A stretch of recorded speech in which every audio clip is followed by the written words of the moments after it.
Today we're going to talk about promotion systems. Life is dynamic, it's always changing. This creates vacancies within our organization.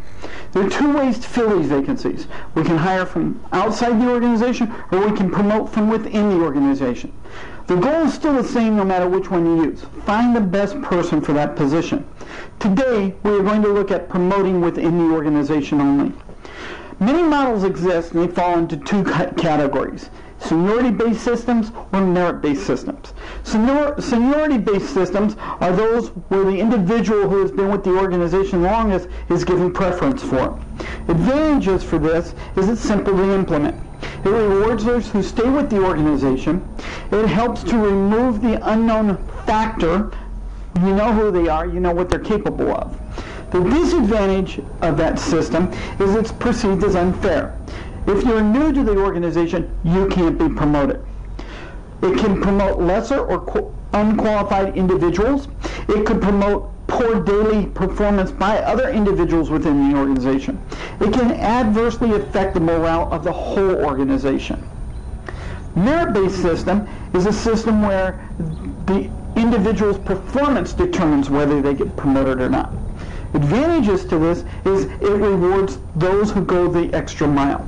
It encourages individuals to learn more and to expand their skills. If it is done correctly, it promotes the most qualified individuals.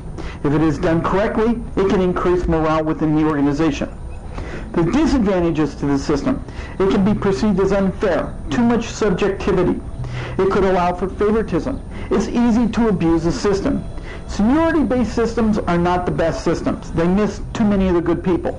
Merit-based systems is also not the best. It can limit because of the objectivity. The best solution is a hybrid system. Use the best of both. Using a point scale system, you can assign points for each component. There's subjective components and objective components. Objective components are scored off of a scale based on points for such things as arriving early for work, on time, or if they're late on a regular basis. If they take time off work, you can give points for that, or remove points from it. You can, for their leadership skills, give them points for that. Based on third-party assessment programs, which are very cost-effective to use, they can identify true leadership skills that you may not see in the individuals. Are they dressed? Are they ready to go to work and looking professional? You give them points for them. Timely when they return from breaks or lunches. Do they do things that are not required of them? In other words, going back, do they go the extra mile? Giving them points for their education level, both professional education and academic education. The subjective components are also based on a scale, but this comes down into personal opinion. How is their knowledge of their skills of their job? How do they interact with customers and other coworkers? What is the general attitude that they have? How do they work with supervisors and management?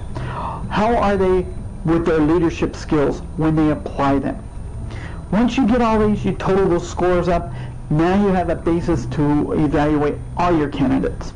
This gives someone an idea of what's expected of them before they enter this process and what occurs after the process. It becomes more fair and it can increase morale across the board. That's all we're going to talk about today. Thanks for watching. See you next time.